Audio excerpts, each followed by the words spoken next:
मित्रांनो, कधी परीक्षेमध्ये जर खनिज संपत्तीवर प्रश्न आला तर साहजिकच त्यामध्ये लोह खनिज आणि लोह खनिजाचे जे काही वेगवेगळे प्रकार आहेत तर त्यावर नक्कीच प्रश्न आपल्याला विचारलेला पाहायला भेटतो.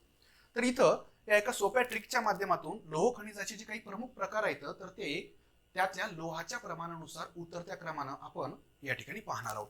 अगदी साधं सोपं वाक्य आहे. लोह्याचे मोहाली स्टेडियम. या ठिकाणी तुम्हाला एक स्टेडियम दिसतं ज्या ठिकाणी लिहिलेलं आहे मोहाली स्टेडियम लोहा.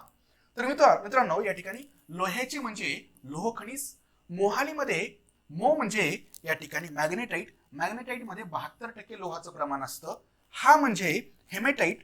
या ठिकाणी हेमेटाइट मध्ये जवळपास 70% लोहाचं प्रमाण असतं. ली म्हणजे लिमोनाइट ज्यामध्ये साधारणतः 60% लोहाचं प्रमाण असतं. आणि स्टेडियम म्हणजे सिडेराइट. या ठिकाणी सिडेराइट मध्ये फक्त 48% लोहाचं प्रमाण असतं. म्हणजे एकंदर या ठिकाणी दोन गोष्टी साध्य व्हायल्यात. या एका ट्रिकच्या माध्यमातून लोह खनिजाचे 4 प्रकार तर आपल्याला लक्षात येत आहेत, पण त्यासोबतच या चारही प्रकारांचा या ठिकाणी लोहाच्या प्रमाणानुसार टॉप टू बॉटम या पद्धतीनं आपल्याला उतरता क्रम देखील लक्षात ठेवायला मदत होईल. धन्यवाद.